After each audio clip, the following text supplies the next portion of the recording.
Oui, là, je dis, dans la présence de bon Dieu et dans la présence de tout le monde qui est là. Pour nous entrer dans le mariage.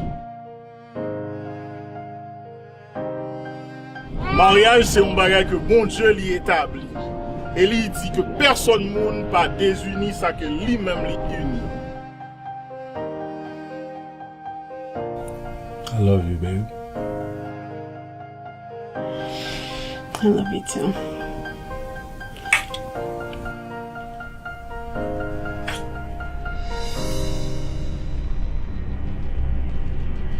L'autre travail t'a comme ça, chérie. Bon, mon petit call. Je l'aime me dire femme comme ça pour pas, you know, so I don't have to worry about you. But you said you need to check in out chaque moment. I'm a grown-ass man.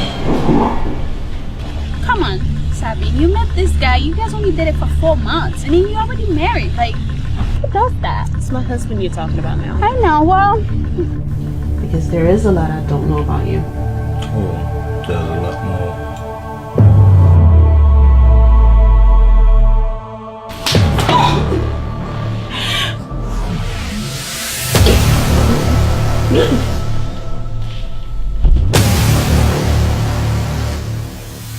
Mon bagage pour rentrer là, ouais vidéo me dans téléphone moi yo, ouais. you talking M'a about? voyo bay madame, on va dans caca.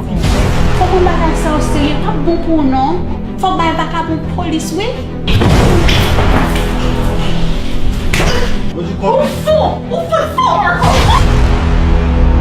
I told you if you ever hit me again that I would leave you. Told you! Mind your business! Occupé ou.